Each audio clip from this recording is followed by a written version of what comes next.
Okay, so we're now on task SS3. Martin has stored the details of rentals for 2015. Open the 2015 worksheet. So we need to make sure we're now working in this worksheet. I'm not going to keep showing you how to use the header and footer tools. Enter formula to calculate the following. So there are two tasks here, and you can see the first one is worth 3 marks, the second one is worth 2 marks. So the income from each cottage. I've got my column labels here, and I'm going to do a simple calculation. I'm going to take the daily rate of that cottage. I'm going to use the star symbol, which is multiply, and the number of days it's been rented. I'm going to press enter. And because it's for each cottage, I'm going to click on the cell. I'm going to hover over that small green square until my cursor looks like this. And I'm going to drag down, which is using the fill handle, which replicates that formula for me. The next thing I need to do is calculate the total income in cell D32. So I need to find D, I'm in column D, and I need to go down to 32. And I'm going to simply use the auto sum button.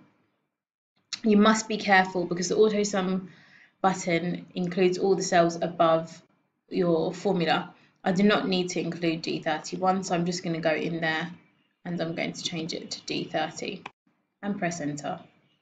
So those are my two tasks there. It says to save it and not to do anything else at this stage.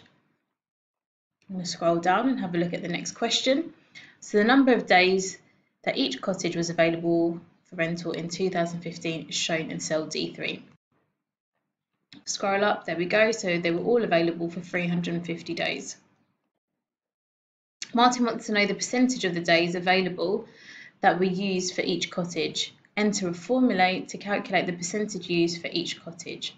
So what we're going to do is we're going to go back into our spreadsheet and I'm going to explain to you how you calculate that. So to calculate the percentage used, remember the formula starts with equals, we're going to take the number of days that has been rented divided by the number of days available, and we're going to use the percentage sign to calculate the percentage. Now, because I need to replicate this formula for all the other cottages, I'm going to use absolute cell referencing and place a $sign in front of the D and a $sign in front of the 3, which will fix this value here. So the value in blue, the cell reference here, C6, will change as I go through, but D3 will stay the same. So press enter, it's been calculated, and I'm just going to use the fill handle to drag that down. And that is how you calculate the percentage used for each cottage.